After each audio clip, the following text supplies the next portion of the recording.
Welcome back, everyone, and thanks for joining me today. In this video, I will show you how to delete browsing data in the Naver Whale Browser on your mobile phone. This guide is useful if you want to protect your privacy, free up storage. First, open Naver Whale Browser on your phone. Once the browser is open, tap on the two-line menu icon. Next, from the menu that appears, tap on the Settings icon to open the browser settings. Scroll down until you find the Privacy option and select it.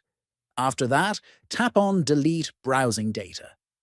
Choose the type of data you want to remove, such as browsing history, cookies, or cached files.